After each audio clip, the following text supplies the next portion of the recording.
Bapak sering mau lihat mobil Pertamina itu, yang mobil SPBU. Biasa lihat ya, yang bawa solar itu, mobil tangki. Pernah lihat?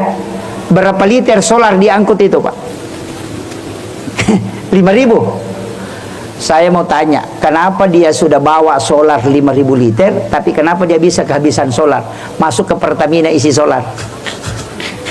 Padahal ada solar 5.000 liter dia bawa. Itu karena tidak ada selang dari tangki besarnya masuk ke mesin. Artinya biar bagaimana banyaknya rezeki kita di Lauhul Mahfuz, kalau tidak dibikinkan selang turun ke bumi, maka itu tidak bisa turun. Makanya sedekah itu Allah katakan, manja bil hasanati falahu asru amsalihha. Kalau kau kasih ke 1, kau kasih ke 10. Makanya itu usahakan ada sedekah supaya turun. Jadi kalau sedekahnya 2.000 itu pipet. Jadi pernah makan es kelapa pakai pipet? Cuma airnya yang naik, kelapanya tidak bisa naik. Sampai mulu itu bengkok-bengkok, tidak mau naik. Begitu juga rezeki kalau 2.000 jisa kata. Bengkok-bengkok rezekinya tidak mau naik. Makanya sedekah 100.000 itu sudah pipa besar. Makanya kasih lancar. Kalau tidak mengerti saya pakai lagi yang lain.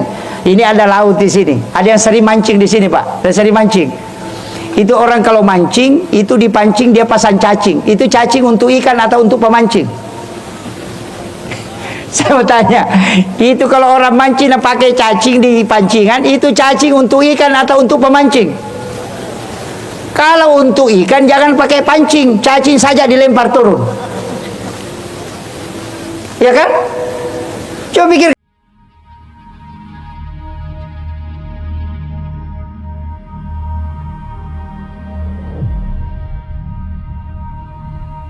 Apa bedanya maulud dengan maulid? Kalau peringatan maulid berarti waktu kelahirannya.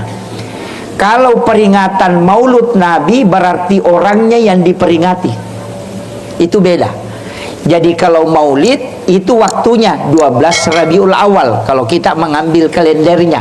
Kalau mengambil bulannya berarti bulan Rabiul Awal. Tapi kalau peringatan maulud Nabi berarti itu 12 bulan sepanjang masa. Itulah sehingga orang Bugis setiap ada acara tasyakuran, apakah akikah, pindah rumah, beli mobil, atau buka kantor baru, atau naik rumah baru, pasti mengadakan Maulidul Barsanji. Kenapa? Karena ada hadis Nabi dari Imam Bukhari Muslim. Rasulullah berwasiat bahwa tidaklah sempurna iman seorang muslim kecuali dia lebih mencintaiku dibanding dengan yang lainnya.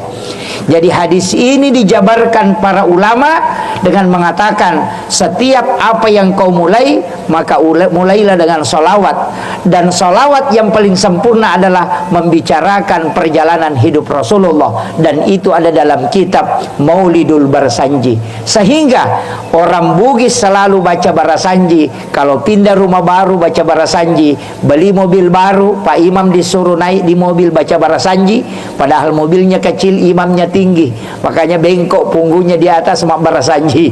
Kenapa? Karena dia tidak ingin, yakinnya dia begini, deu melo menreki otoku narekodena pura masalawa loko nabita. Saya tidak mau naik ke mobil ini, tidak mau pakai sebelum saya bersolawat kepada Rasulullah, supaya mobil ini ada keberkahan. Makanya ini ada tema nanti kolaborasi dan keberkahan. Tapi di awalnya mau menelusuri dulu. Kita mau menelusuri keteladanan kepada Rasulullah. Sebenarnya begini Pak, sederhananya rahmatan lil alamin itu kalau dibahasa sederhanakan, jangan bikin susah orang lain. Itu aja. Itu yang bahasa simpelnya. Jadi kotomelo mak bicara paling simpel, maka dia sange rahmatan lil alamin, ajak tasusai pada tak rupa tahu. Jangan bikin susah orang. Semua kalau ini sudah jalan, polisi tidak ada tugasnya, tentara tidak keluar, jaksa sudah aman-aman, pengacara tidak ada lagi jobnya. Kenapa? Ya kodena tasusai pada tak rupa tahu, aman negara. Maksudnya bagaimana? Kalau imam, ya kau imangi, jangan bikin susah jamaah. Terlalu panjang bacaannya, orang sudah sakit lututnya tapi belum rukuk. Itu imam kalau jabatannya sebagai imam, Nabi wasiatkan kalau jadi imam pendekkan bacaan, kalau sholat sendiri panjangkan. Jadi Nabi tidak menginginkan sholat ini menjadi beban untuk umatnya. Nah, itu sangat sederhana sekali. Makanya bagi imam jangan terlalu panjang. Nabi itu tidak pernah menegur sahabatnya yang sholatnya pendek. Yang ditegur justru yang panjang. Coba, kenapa? Karena tidak ingin Rasulullah kalau sholat ini menjadi beban. Akan tetapi kalau sholat sendiri bagus kalau panjang bacaan. Kenapa? Karena semakin banyak bacaan, semakin panjang, semakin besar pahalanya. Begitu juga makmum. Jangan bikin susah Pak Imam. Baru 3 ayat yang dibaca langsung batuk di belakang. Kan biasa begitu. Kenapa? Supaya imamnya disuruh cepat ruku. Jangan. Jadi semua, kalau suami jangan bikin susah istri, disuruh bolak-balik ke kiri ke kanan, semua pekerjaan dia yang kerja, padahal tidak pernah dikasih uang belanja. Ada juga suami yang kikir memang Pak. Nah, makanya kalau ada suami tidak kasih uang belanja istrinya, itu suami bagus dibacakan surah Yasin. Iya Bu, bacakan surah Yasin Bu, supaya cepat selesai dia. Iya. Padahal sebenarnya keberkahan rezeki itu ketika sudah dipegang oleh istri. Makanya saya sering sampaikan, bapak-bapak ketika terima gaji, usahakan uang itu disentuh, dipegang dulu oleh istri dan didoakan. Setelah itu baru kita bisa minta kembali. Ya, untuk mendapatkan keberkahan. Saya sering ceramahkan itu Pak Bu, bahwa seorang laki-laki yang hebat. Ya, kenapa Pak? Protes ya. Ya. Tanya kalau sudah dipegang istri tidak bisa lagi kembali itu Ustaz. Ya, ya, itu tantangan. Tapi saya kasih tahu Pak, bahwa berkah dalam kehidupan itu sebenarnya adalah istri. Saya wasiatkan bahwa ini sering saya ceramahkan, bahwa keberkahan hidup itu sebenarnya ada pada istri. Seorang yang hebat di tengah-tengah kita ada Bapak Wali Kota Makassar. Saya sering itu kagum bukan kepada laki-laki yang menjadi pemimpin, tapi pasti ada wanita yang hebat yang ada di sisinya. Itu pasti. Seorang istri yang suaminya pemimpin atau berhasil, itu pasti punya amalia khusus. Makanya konsensus di kalangan kita, di ustaz maupun ulama maupun kiai, itu selalu kita disampaikan oleh mursyid-mursyid tarekah. Cintailah istrimu sepenuh hati dan seikhlas mungkin kalau ingin rezekimu dan hidupmu barakah. Itu aja kuncinya. Makanya siapa yang sangat cinta kepada istrinya dan penuh keikhlasan, maka lihat, pasti hidupnya itu selalu dimudahkan oleh Allah. Maka pemimpin yang hebat itu pasti ada wanita hebat di sisinya. Kalau bukan ibunya, itu istrinya. Saya sering mengambil contoh bahwa bagaimana hebatnya Soeharto dengan memimpin dengan tangan besinya, tapi dia bisa jatuh ketika Ibu Tin wafat. Habibie, orang Bugis yang sangat membanggakan dengan kecerdasan beliau, tapi ketika istri beliau tidak ada di sisinya, maka dia tidak bisa melakukan apa-apa. Masih hidup sekarang Pak SBY. Siapa yang tidak kenal beliau? Mantan Panglima TNI, sekaligus 2 kali jadi presiden 2 periode. Tapi kapan kebijakannya terombang-ambing tidak bisa menentu ketika istrinya Ibu Ani tidak ada di sisinya. Artinya apa? Kehebatan seorang laki-laki itu pengaruhnya besar dari seorang istri. Makanya kiai itu rata-rata takut sama istrinya. Bukan sebenarnya istrinya yang ditakuti, tapi takut kalau Allah mencabut berkah dalam hidupnya. Itu kuncinya. Makanya saya selalu sampaikan, kenapa wanita itu istimewa? Yang pertama, ada 3 wanita yang istimewa Bapak Ibu sekalian. Yang pertama adalah ibu, karena ketika dia mengangkat kedua tangannya, semua pintu langit terbuka, itu tembus ke aras. Yang kedua istri, karena 3 kali lebih cepat doanya diijabah dibanding dengan kita laki-laki. Maka ketika ada masalah yang dihadapi, titip doa itu kepada istri kita. Kenapa? Karena itu doanya lebih cepat dibanding dengan kita. Kemudian yang ketiga, anak perempuan. Bahkan Rasulullah mengatakan, siapa yang meninggalkan 3 atau 2 anak perempuan ahli ibadah, maka ibu bapaknya tidak disentuh api neraka. Maka anak perempuan itu bisa memberi syafaat. Makanya yang punya anak laki-laki belum punya anak perempuan, bikin cepat. Iya, mohon maaf kalau belum punya anak perempuan. Itu makanya guru kami itu ketika kami ngaji tarekoh, dia katakan anak pertama usahakan perempuan, anak kedua usahakan perempuan. Kalau anak ketiga laki-laki tidak masalah. Makanya alhamdulillah saya ikuti pesan guru. Nah pertama saya perempuan, yang kedua juga perempuan. Itu karena wasiat beliau. Kemudian dalam perjalanan kita, sebenarnya kalau ingin menelusuri kehidupannya Rasulullah itu sungguh sangat luar biasa. Tapi kedudukannya Rasulullah itu mesti dibagi. Yang pertama, meneladani Rasulullah karena kedudukannya sebagai Nabi dan Rasul itu tidak bisa diikuti sempurna. Ada keterbatasan kita dalam hal itu. Kenapa? Karena Nabi itu ketika tidur hanya matanya yang diistirahatkan, tapi hatinya tidak pernah berhenti berzikir kepada Allah Subhanahu wa taala. Itulah alasan kenapa Rasulullah ketika hendak tidur dia tidak berwudu. Akan tetapi dia perintahkan kepada kita setiap mau tidur kita dianjurkan berwudu. Kenapa? Karena orang yang berwudu kemudian tidur, ketika dia meninggal maka dia mati syahid. Tapi Rasulullah ketika tidur, ingin tidur, dia tidak berwudu. Sayyidina Ali bertanya, "Ya Rasul, aku memperhatikan engkau tidak berwudu sebelum tidur." Apa kata Nabi? "Betul ya Sayyidina Ali, karena saya tidur hanya menutup mataku, tapi kalbuku masih tersambung senantiasa berzikir kepada Allah Subhanahu wa taala." Ini kedudukannya Nabi sebagai Rasul, tidak bisa diikuti. Kenapa? Karena orang tidak bisa matanya tertutup tapi hatinya terjaga. Itu mustahil bagi manusia biasa. Kecuali bagi Nabi, maka itu boleh. Maka untuk mengikuti itu tidak bisa. Maka yang kita ikuti adalah ketika hendak tidur, maka berwudulah. Walaupun Nabi tidak berwudu sebelum tidur, akan tetapi dia memerintahkan kita untuk berwudu. Kemudian kedudukannya sebagai pemimpin juga harus diikuti. Tapi Rasulullah ketika memimpin pasukan melakukan peperangan, dia menyampaikan kepada sahabat, kita berhenti di sini. Kemudian di sini kita bikin pangkalan, kata Rasulullah. Kemudian setelah Nabi duduk, datanglah salah orang sahabat kepada Rasulullah bertanya, "Ya Rasul, apakah ini wahyu atau bukan?" Nabi mengatakan bukan. Ini adalah pemikiran saya. Maka sahabat ini mengatakan, sebaiknya kita menyeberangi sungai ini ya Rasulullah.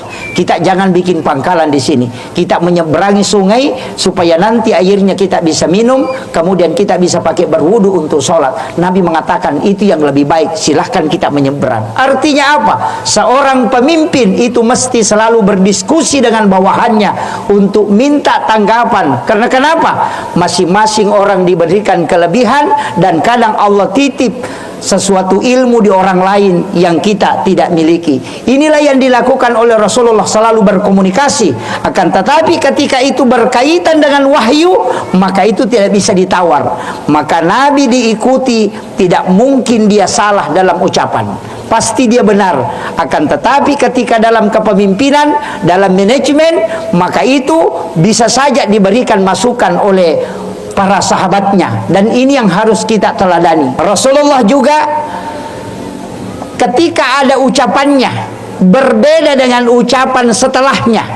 Itu kan ada hadis, ketika ada orang Arab Badui yang turun dari gunung datang ke masjid, Nabi duduk di pelataran masjid. Kemudian orang Arab Badui ini bertanya kepada Rasulullah, "Ya Rasul, ketika aku sudah berwudu, kemudian menyentuh kemaluan tanpa pelapis, kemudian aku ingin sholat, apakah harus aku berwudu kembali?" Kata Nabi, "Tidak usah, karena yang kau sentuh itu sama dengan anggota tubuhmu yang lain. Cukup kau langsung saja sholat." 29 hari kemudian, itu dalam ilmu mustalah al-hadis, datang 3 anak muda ketemu Rasulullah dengan pertanyaan yang sama. "Ya Rasulullah, ketika aku sudah berwudu, kemudian kami menyentuh kemaluan tanpa pelapis, kemudian kami ingin sholat, apakah kami harus berwudu?" Apa kata Nabi? "Berwudulah kalian semua."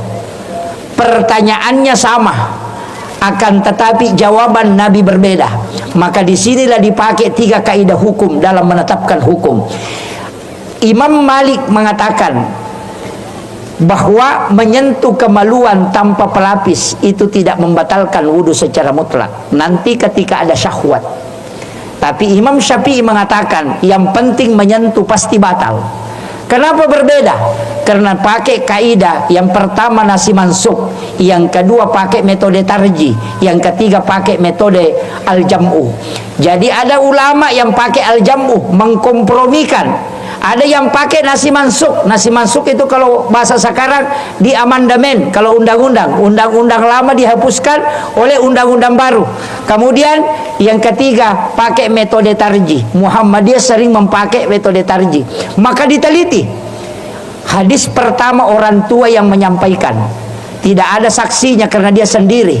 Nah, orang tua itu ada kelemahannya. Apa? Kadang dia pendengarannya tidak bagus, yang kedua ingatannya tidak terlalu kuat, sehingga mengatakan hadis tentang menyentuh kemaluan tidak membatalkan wudu itu dianggap lemah karena tidak ada saksi, hanya satu orang tua. Yang kedua, orang tua ini tidak dianggap kuat ingatan karena ada cacatnya, seperti itu. Kemudian yang kedua, seperti Imam Abu Hanifah mengatakan tidak. Yang pertama Nabi sampaikan, yang kedua juga Nabi yang sampaikan.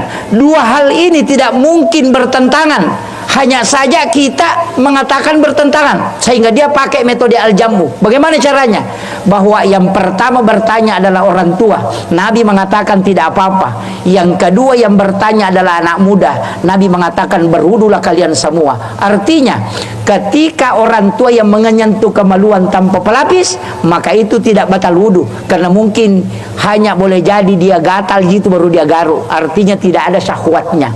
Tapi kalau anak muda pasti batal karena ada syahwatnya. Itulah alasan kenapa dikatakan menyentuh kemaluan dengan ada syahwat itu batal.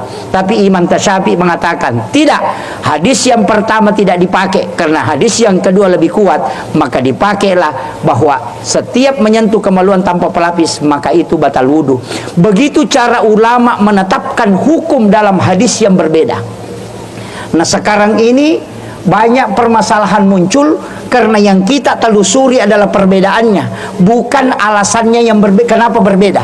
Seandainya alasan berbedanya yang kita telusuri, maka tidak akan kita berdebat panjang.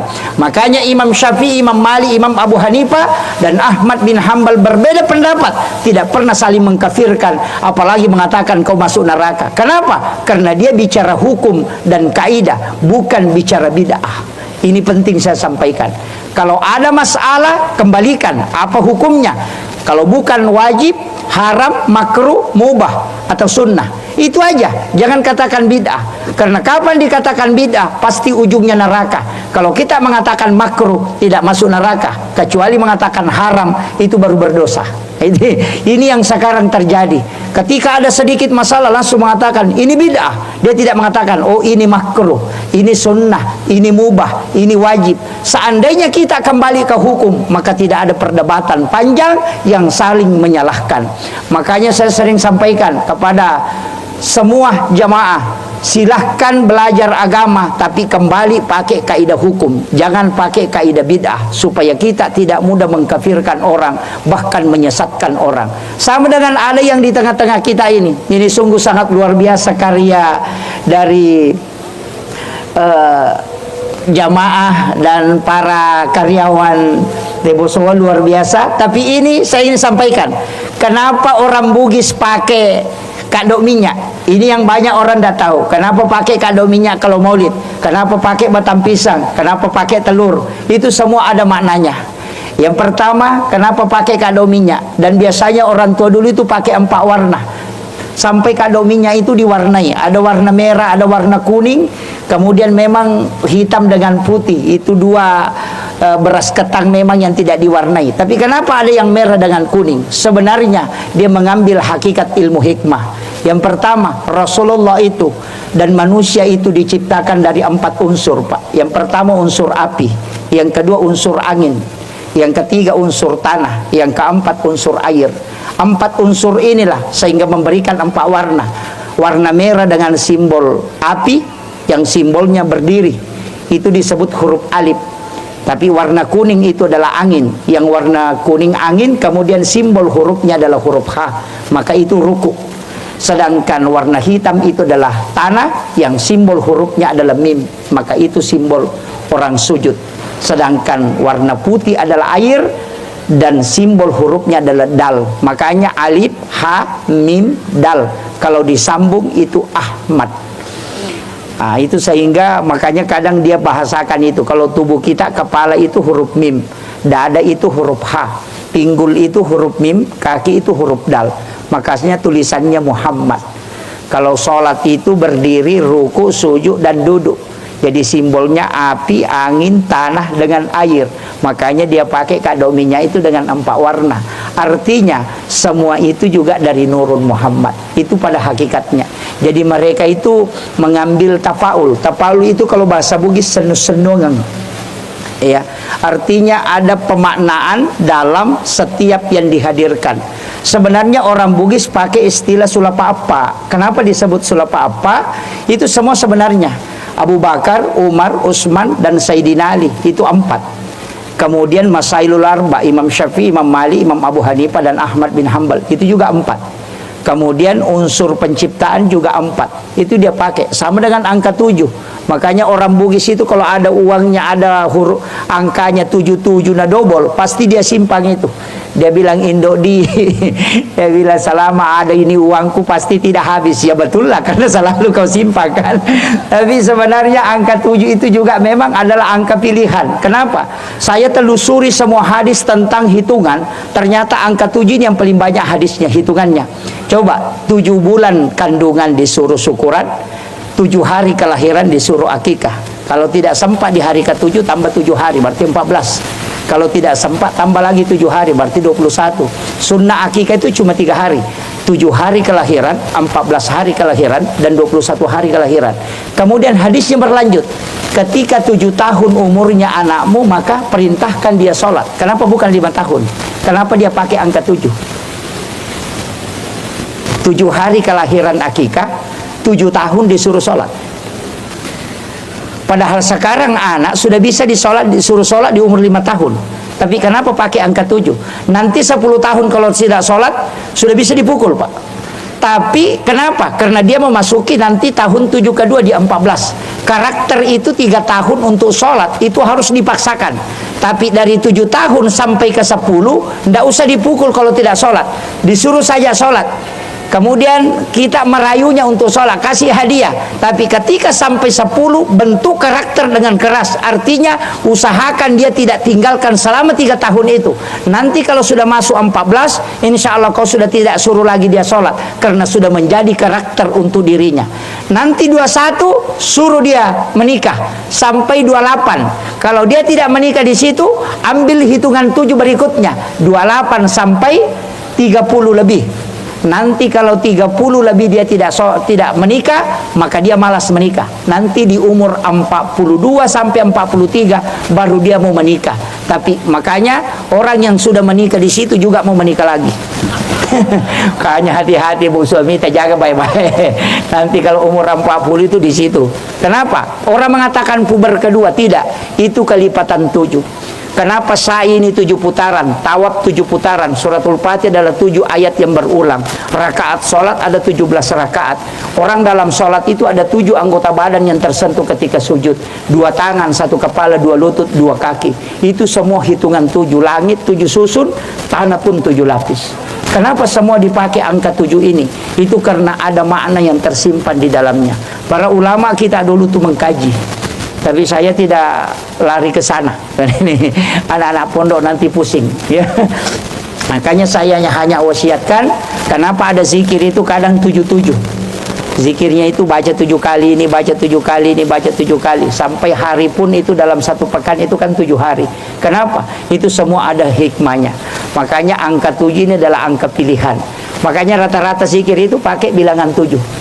Kalau bukan 3, 7, 33, 99, 100. Nanti kalau menemukan ada perintah baca zikir ini 10.000 kali, itu dipastikan bukan hadis. Baca hadis ini 1000, baca zikir ini 1000 kali, itu dipastikan bukan hadis. Karena hadis itu maksimal pada angka 100. Ketika sudah masuk angka 500 atau 1000 atau 10.000, itu pasti masuk wirid, bukan masuk hadis, tapi wirid.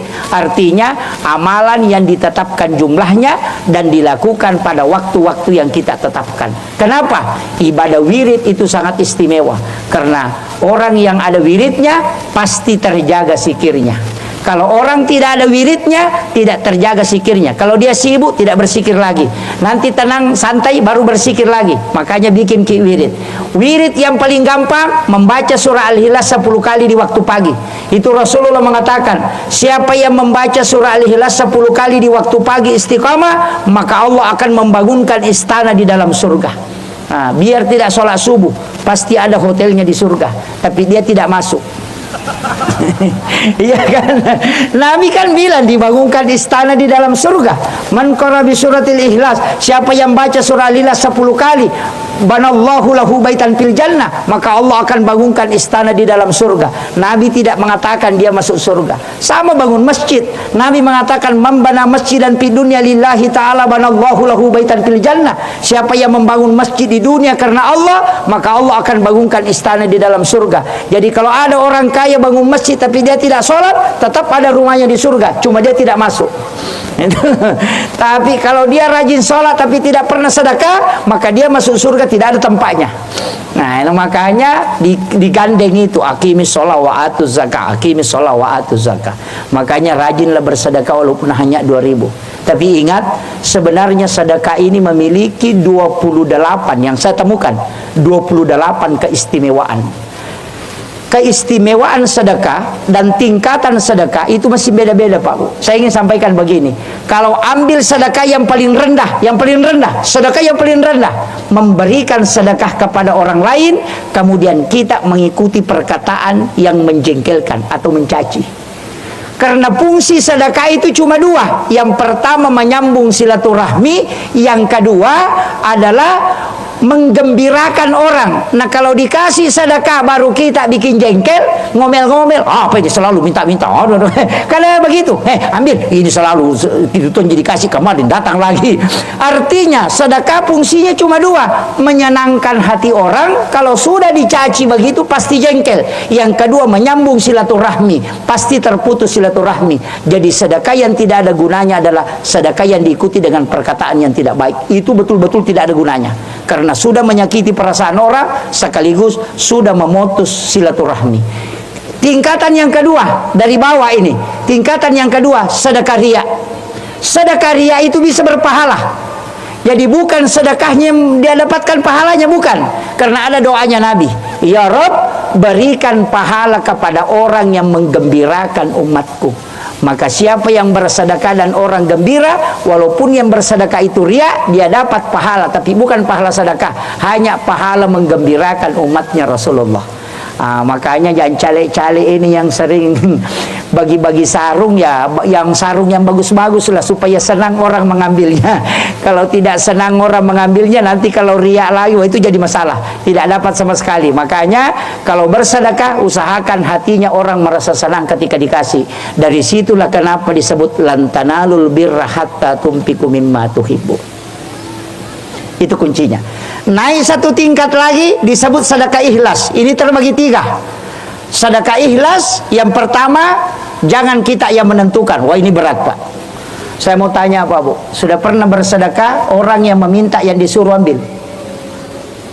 Jadi kalau ada orang minta sedekah, kasih kunci tempat uang, bilang ini kuncinya, pergi maki ambil, ada di laci itu. sudah pernah? Atau dikasih pin ATM. Wah, ini agak berat. Kalau tidak bisa, itu uang kasih masuk di saku, Pak. Kalau pergi masjid kasih masuk di saku, tapi kumpul uang 100, uang 50, uang 20, uang 10.000. Jangan dipisah-pisah, kumpul saja. Nanti ketika lewat celengan, tutup mata, jangan lihat uang berapa. Tarik 1 lembar atau 2 lembar, masukkan ke dalam celengan, jangan lihat uang berapa. Itu dalam hadis qudsi Allah mengatakan, siapa hambaku memberikan kepadaku dia tidak menghitungnya, maka aku pun membalasnya dengan tidak menghitungnya pula. Itu keistimewaannya sedekah rahasia.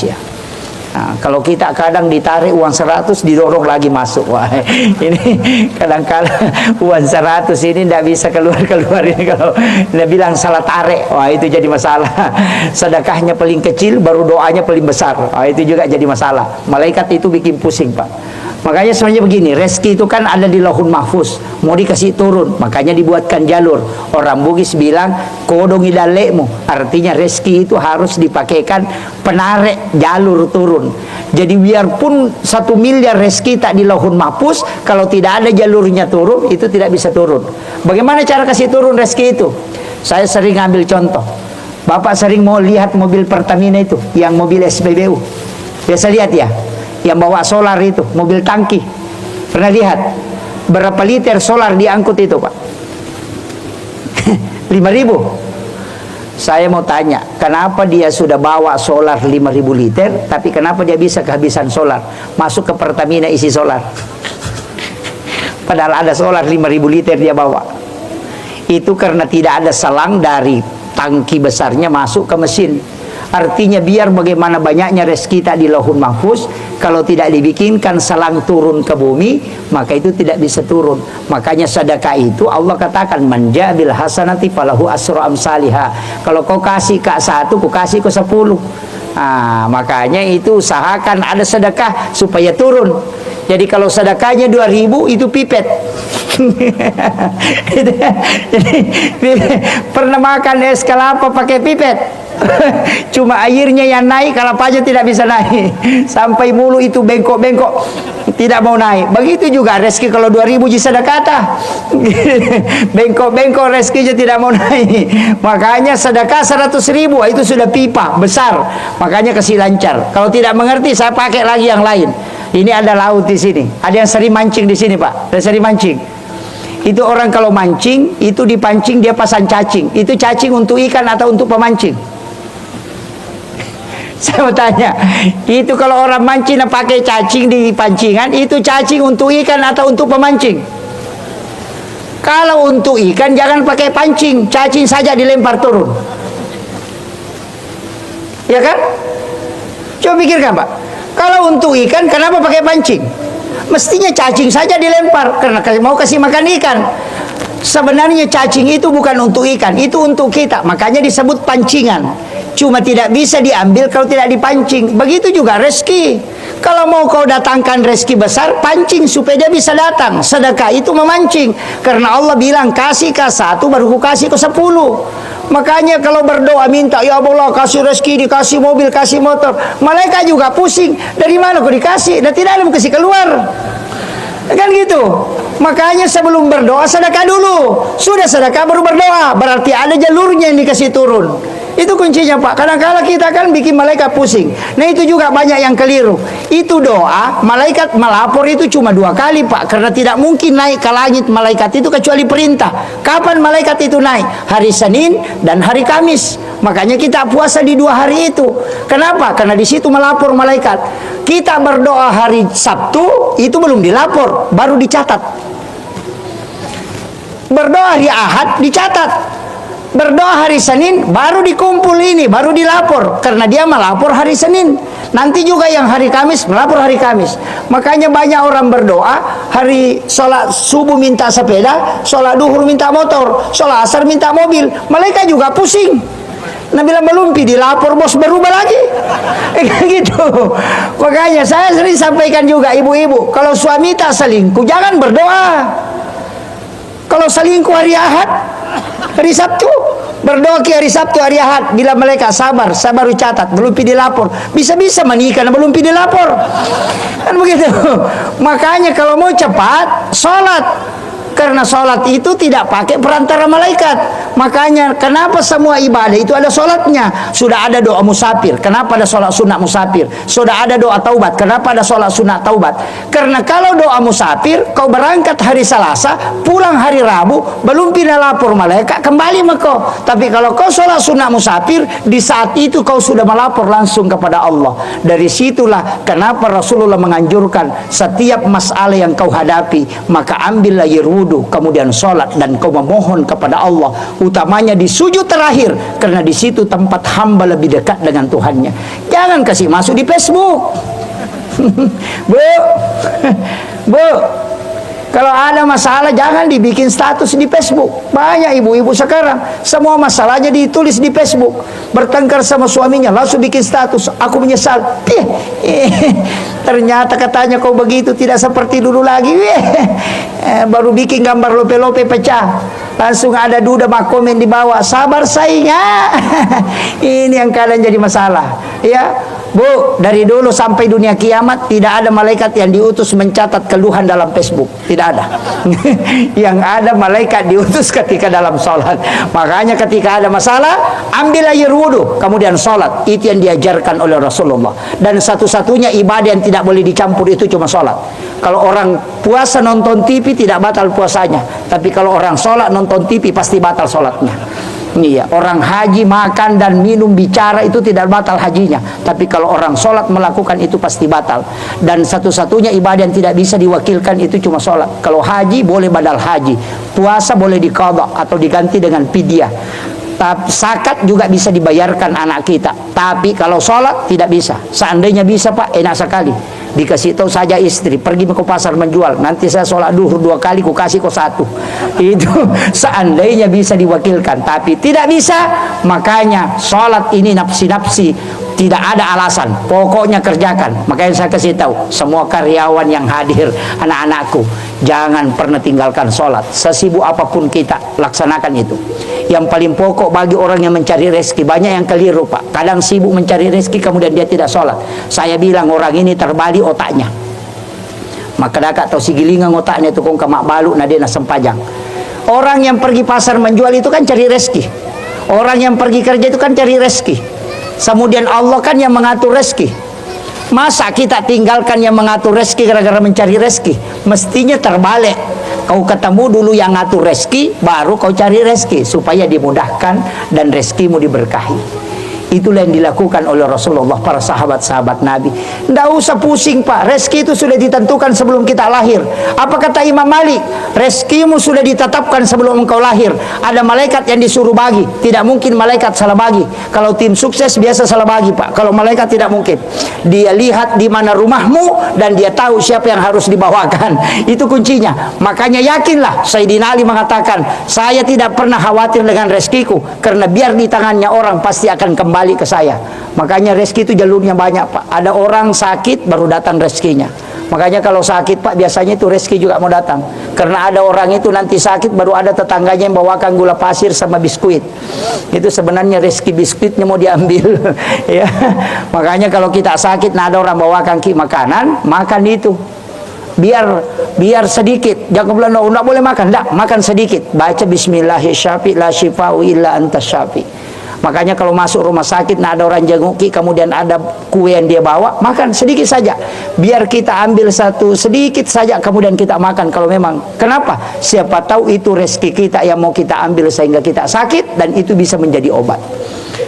Dan itu juga sudah didoakan malaikat. Makanya makanan yang diantar itu didoakan malaikat. Makanya enak. Kalau tetangga kita bikin pisang goreng, baru dia antarkan ke kita, biar pisang gorengnya pakai minyak yang sudah dipakai goreng ikan, tetap enak. Tapi kalau kita yang bikin, kadang tidak enak. Kenapa? Karena sudah didoakan malaikat. Dari situlah kenapa orang yang sering berbagi makanan itu jauh dari penyakit, yang sekarang sudah mulai kurang. Kenapa? Karena tinggal di BTN. Namanya saja BTN, bangunan tidak normal. Baku tetangga tidak baku kenal. Pagarnya tinggi-tinggi. Ditanya di mana rumahnya anu, Nabi tidak tahu, belum berapa, karena tidak ada silaturahmi. Makanya seringlah berbagi makanan. Nabi menganjurkan kita supaya jauh dari penyakit. Kalau orang sering berbagi makanan Pak, itu dijauhkan dari penyakit. Berkahnya itu luar biasa. Karena ketika Bapak mengantarkan makanan, itu ada malaikat yang mendoakan, sehingga makanan itu lezat ketika dimakan, dan itu bisa menjadi obat.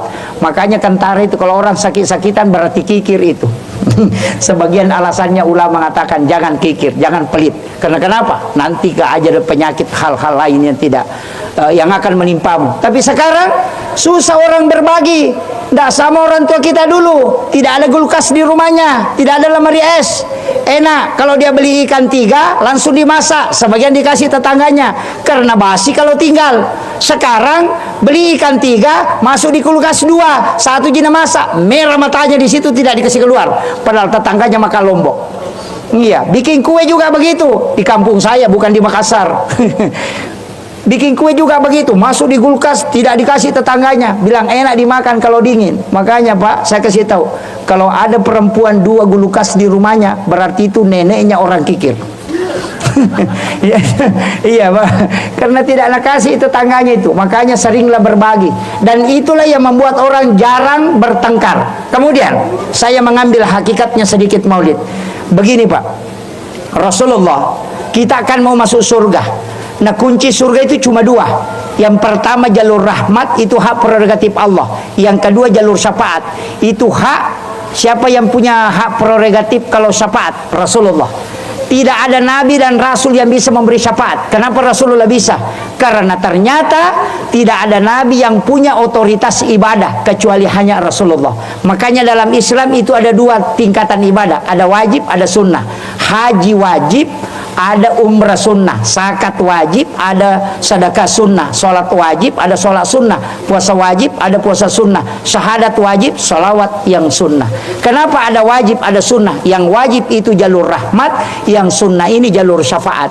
Makanya kalau mau bersama Rasulullah di dalam surga, maka perbanyak melaksanakan ibadah sunnah. Kalau mau masuk ke dalam surga melalui jalur rahmat, ya Pak, insyaallah. Mau masuk surga melalui jalur rahmat, maka usahakan laksanakan ibadah wajib. Tapi syafaat ini banyak. Bisa syafaat Al-Quran. Nah, ini anak-anakku penghafal Al-Quran. Saya ingin kasih tahu Pak, ini ada orang dermawan yang hadir mungkin di sini. Saya ingin kasih tahu, sedekah yang paling tinggi tingkatannya adalah sedekah yang tidak dihisap orangnya. Saya dapatkan di dalam salah satu kitab, dan kami ngaji dengan guru kami beberapa 1 tahun yang lalu. Kami ngaji di Masjid Pondok. Ini penting sekali saya sampaikan. Rasulullah mengatakan, ada di antara umatku nanti itu tidak antri di mahsyar, tidak lewat di titian siratal mustaqim. Ada sebenarnya dalam hadis itu ada doa yang dibaca supaya jembatan siratal mustaqim ini bisa pendek. Tapi justru ada amalan yang menyebabkan orang tidak lewat di siratal mustaqim, tidak berkumpul di mahsyar. Apa kata Nabi? Ada di antara umatku nanti baru berjalan menuju ke mahsyar, sudah dijemput kemudian dibawa ke ila rafiqil a'la. Berarti dia tidak ke mahsyar antri, apalagi mizanullah tidak, apalagi kelewat ke titian siratal mustaqim tidak.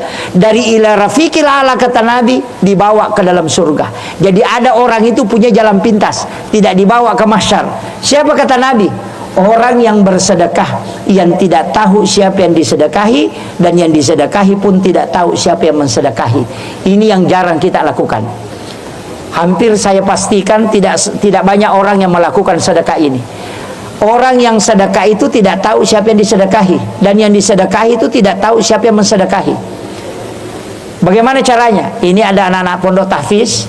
Saya ingin kasih tahu, kalau ada pondok tahfiz di Makassar ini, telepon pimpinannya, telepon pembinanya, kasih tahu, Pak Kiai, adakah anak yatim di situ, atau adakah fakir miskin di situ yang menghafal di pondok? Tak.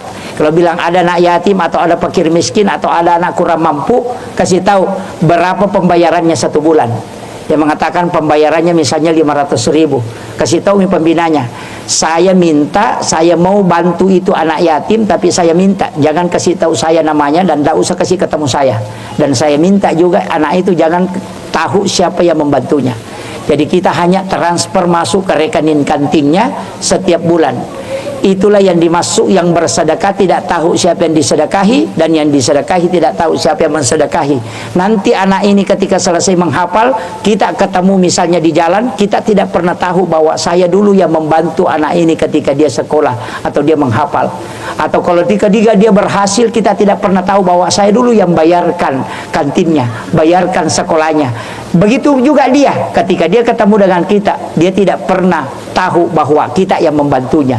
Itulah maknanya, yang bersedekah tidak tahu siapa yang disedekahi, dan yang disedekahi tidak tahu siapa yang disedekahi. Orang ini, kata Nabi, tidak lewat ke siratal mustaqim, justru langsung ke ila rafiqil a'la. Dari situ dia masukkan ke dalam surga. Makanya kalau mau punya jalan pintas, Pak, bersedekahlah dengan rahasia. Kalau mengumpul anak yatim baru dikasih amplop, itu masih di blender. Itu belum langsung. Makanya bikin amalan yang bisa kau tidak di blender. Artinya pakai jalur cepat, itu jalur rahasia. Karena kadang ketika kita bantu orang, apa yang terjadi, Pak? Dibantu orang, ketemu di jalan, apa kita bilang?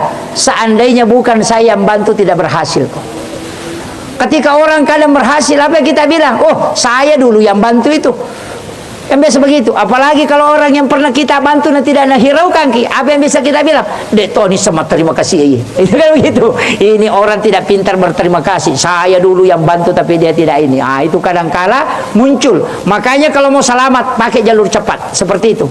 Ada juga kalau tidak bisa, pakai jalur yang bersambung. Mana jalur bersambung? Salat yang bersambung, sedekah yang bersambung, zikir yang bersambung, bacaan Quran yang bersambung. Saya kasih tahu begini, Pak. Ini ilmunya orang tua dulu mengatakan sampai tepat tuh. Nanti kalau sholat isya di sujud terakhir atau sebelum salam, niatkan memang untuk sholat subuh.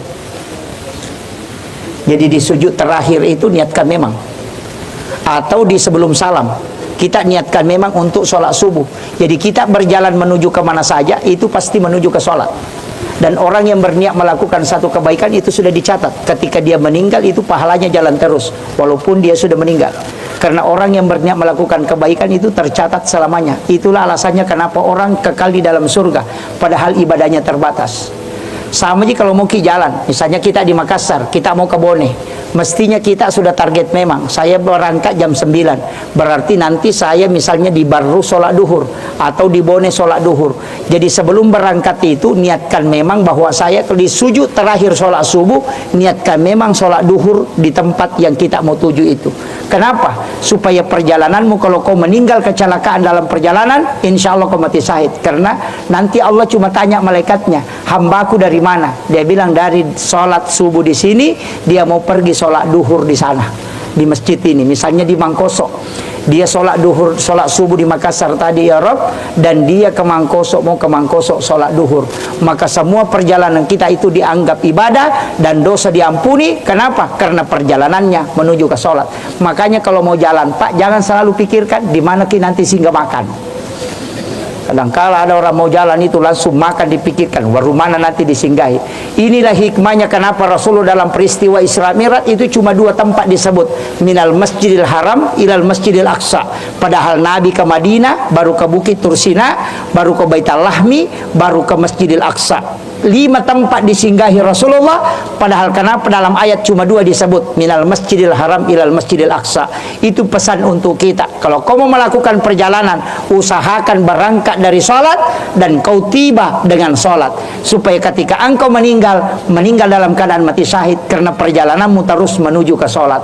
Itulah mau ke pasar, mau ke laut, mau ke kebun, mau ke kantor, semuanya sebenarnya menuju ke sholat. Jadi setiap langkah kita, itu Nabi bilang orang Bugis, biar kau tidak bersikir, tubuhmu selalu menjadi sikir. Kenapa? Karena tubuhmu menuju ke sholat. Ini yang penting saya wasiatkan. Begitu juga kalau baca Quran. Nanti kalau sampai Qul A'udzu binas, anak-anakku yang pondok tahfiz, nanti ketika sampai Qul A'udzu binas, jangan tutup Al-Qurannya, jangan tutup. Sampai Qul A'udzu binas, berdoa, baru kasih kembali bacaannya ke suratul Fatihah, baru baca suratul Baqarah ayat 1 sampai 5 atau ayat 1 sampai 7. Yang penting kembalikan. Kenapa? Supaya kau disebut talil Quran. Karena kapan kau sampai Qul A'udzu binas, kau tutup baru kau meninggal, maka tidak dihukumi bacaan terakhirmu. Tapi ketika kau kembali lagi, maka disebut talil Quran, karena bacaannya kembali berlanjut. Itulah yang disebut dengan bacaan Al-Quran yang tidak terputus. Kalau itu tadi dari sujud kemudian nyambung sholat, itu yang disebut dengan sempajat tepattu, artinya sholat yang tidak terputus. Ketika engkau melakukan, maka setiap langkahmu pasti menjadi ibadah. Dan itulah yang diwasiatkan oleh Rasulullah, supaya semua hidup kita berkah. Karena ini bicara berkah terakhirnya, kalau mau berkah hidupnya, itu aja kuncinya Pak. Itu aja kuncinya. Mau ke kantor jangan niatkan ke kantor, tapi niatkan ke sholat. Jadi saya berangkat ini nanti sholat duhur di sini, nanti sholat asar di sini, nanti sholat maghrib di sini. Saya itu Pak kalau pergi ceramah selalu tanyakan ke panitia berapa jam perjalanan. Kita nanti sholat duhur di mana? Saya sudah tanya memang sebelum duhur supaya nanti saya ketika sholat niatkan memang nanti di sini sholat asar. Ketika dalam perjalanan saya meninggal, saya yakin bahwa saya meninggal dalam keadaan mati syahid karena perjalananku menuju ke sholat. Itulah kuncinya kenapa semua orang yang meniatkan itu dijamin oleh Allah selamat. Kemudian yang paling pokok, tidur. Ini yang banyak sia-sia tidur ini. Makanya kalau mau tidur berwudu. Tidur itu ada 3. Tidur ilahiyah, tidur sunnatullah, tidur syaitania. Kalau tidur ilahiyah berarti tidurnya karena Allah. Siapa itu yang tidur ilahiyah? Tidurnya untuk bangun tahajud. Makanya bilang, saya mau tidur cepat supaya bisa bangun tahajud. Berapa lama kita tidur itu dinilai ibadah karena tidurnya untuk tahajud. Tapi kalau bilang saya mau tidur cepat untuk bangun nonton sepak bola, itu juga tidak dapat. Kemudian yang kedua, tidurnya orang yang sudah sholat tahajud karena kelelahan, dia mengatakan saya mau istirahat sebentar untuk menunggu waktu subuh, maka itu juga berpahala karena tidurnya istirahat dari sholat menuju ke sholat. Kemudian yang ketiga, tidur yang berpahala menghindari dosa. Kalau ada orang magosip bila saya ngantuk sekali mau pergi tidur padahal tidak ngantuk, cuma dia tidak mau mendengarkan dosa, maka itu disebut tidur ilahiyah. Kalau tidur sunnatullah, ngantuk sekali, tidur. Jangan menganiaya diri, kata Nabi. Kenapa? Istirahatkan tubuhmu karena mereka punya hak. Yang ketiga, ada tidur syaitania. Ceramah pi orang baru tidur. Nah, ini tapi tidak ada jadi sini Pak Di. Nanti khutbah orang baru tidur. Sekalinya hati mengatakan barakallahu langsung bangun. Main domino di pos ronda sampai pagi tidak ngantuk. Tapi kalau ceramah baru setengah jam. Tapi jangan katakan itu setan. Saya pernah ngaji bab tasawuf itu tentang malaikat. Guru mursyid kami mengatakan bahwa ketika engkau sudah berwudu, kau sudah minta perlindungan, ketika engkau ngantuk itu bukan setan, tapi itu malaikat. Karena resonansi malaikat itu membuat kita tidur. Kapan kita mudah tidur? Yang pertama ketika membaca Al-Quran. Kadang baru 3 lembar kita sudah ngantuk. Itu karena malaikat rahmat berkerumun membuat hati kita sakinah, sehingga tidur terpancing kita untuk tidur. Yang kedua, ketika kita bersikir itu mudah sekali tidur. Kenapa? Karena orang yang bersikir itu didatangi malaikat rahmat bersab-sab. Yang ketiga, ketika khutbah Jumat,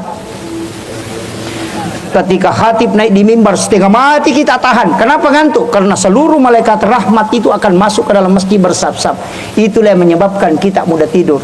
Makanya dari situ Nabi meminta khatib itu tidak boleh lama. Kenapa? Karena menyiksa jamaah yang menahan ngantuknya. Makanya khutbahnya Nabi itu tidak ada lebih dari 7 menit. Ada khutbahnya Nabi itu cuma 4 menit. Makanya kalau ada khatib khutbah 4 menit Pak, nah jamaah tidur, patin rome memietu. Patin rome menina pertama. Karena ada juga khatib Pak khutbah itu sampai 1 jam, sampai 45 menit. Orang 3 kali mimpi baru berhenti khutbah. Oh, ini jadi masalah ini. Itu menyiksa. Nah, kemudian kapan lagi kita mudah tidur? Di waktu subuh, karena malaikat penjaga malam dan malaikat penjaga siang itu ketemu. Dan di situ kita mudah tidur. Ketika ceramah, seceramah seperti ini Pak, bersab-sab malaikat datang. Makanya kita kadang mudah ngantuk. Makanya pesan, jangan menyiksa orang lain.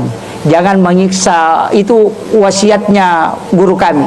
Jangan bikin orang tersiksa. Ceramah juga jangan bikin orang tersiksa. Kenapa? Terlalu lama ceramah tidak mau berhenti. Makanya saya penutup, saya wasiatkan 4 kunci amalan jangan tinggalkan Pak. Yang pertama sholawat. Jangan pernah tinggalkan sholawat. Karena semua pembuka berkah ada pada sholawat. Kemudian yang kedua istighfar. Istighfar itu langsung kepada Allah. Salawat itu langsung kepada Nabi dan jalurnya syafaat, dan kembali ke Allah itu rahmat, malaikat itu ampunan. Itu hebatnya salawat. Tapi ada salawat paling bagus kapan? Bersalawat pada malam Jumat. Nabi mengatakan setiap salawat yang diucapkan umatku ada malaikat yang menjemput dan mengantarkan ke aku. Tapi ada satu malam malaikat tidak mengantar salawat orang yang bersalawat kepadaku, karena saya yang langsung mengambilnya. Kapan? Di malam Jumat. Itu hadis sahih. Makanya siapa yang bersalawat kata Nabi 100 kali pada malam Jumat, pasti dia mendapatkan syafaatku kala di yaumil akhir. Bisa kira-kira Bu? Bisa. Salawat apa saja, yang penting 100 kali di malam Jumat itu jalur syafaat. Kalau tidak bisa, Nabi katakan siapa yang menghafal dan mencintai surah Al-Kautsar, maka dia akan mendapatkan syafaatku kala. Hafal di surah Al-Kautsar Bu? Kalau tidak hafal surah Al-Kautsar, inna atayna. Kalau tidak hafal inna atayna, mati saja. Iya, ini surah paling bagus, surah Al-Kautsar. Itu membuat orang tenang. Kalau ada orang emosional, suruh baca itu. Bahkan ada amalan, penutup ini penutup. Ada amalan Pak Bu. Ibu-ibu saya kasih tahu, kalau suaminya tidak mau kawin lagi, gampang. Bikinkan air panas setiap subuh Jumat. Itu amalannya dari Khadijah.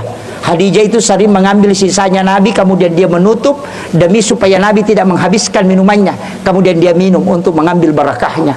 Ternyata ada wasiatnya Rasulullah. Siapa yang dia kasih tahu, bikinkan air panas suami tak di subuh Jumat, aduk mengikuti arah tawaf, baca inna ansalnahu. Itu yang diajarkan guru kami. Ketika airnya berhenti berputar, angkat sendok yang dipakai mengaduk itu, tetesan terakhir yang jatuh itu, bacakan surah Al-Kautsar dengan satu napas, satu kali. Baru kasih suami tak dia minum, sisanya kita minum sedikit sambil membaca surah Al-Kautsar. Tidak ada suami yang bisa menikah kecuali ketika istrinya mengamalkan ini. Sudah hafal Bu? Sudah hafal Bu? Inna ansalnahu sama inna atayna. Diadu aja mengikuti arah tawaf. Jadi itu mengaduk makanan itu mengikuti arah tawaf, berlawan jarum jam. Kemudian ketika diangkat sendoknya, nanti tetesan terakhir baru bacakan surah Al-Kautsar. Tapi harus ada kuncinya, harus diminum walaupun satu teguk sambil membaca surah Al-Kautsar. Tidak ada suami yang bisa selingkuh ketika istrinya mengamalkan itu. Makanya kalau bapak-bapak tidak bisa kawin lagi. Makanya saya kasih tahu Pak, kalau mau selamat, habiskan kopinya kalau subuh Jumat. Insya Allah selamat. Akhirul kalam, wallahul muwaffiq ila aqwamit thoriq. Assalamualaikum warahmatullahi wabarakatuh.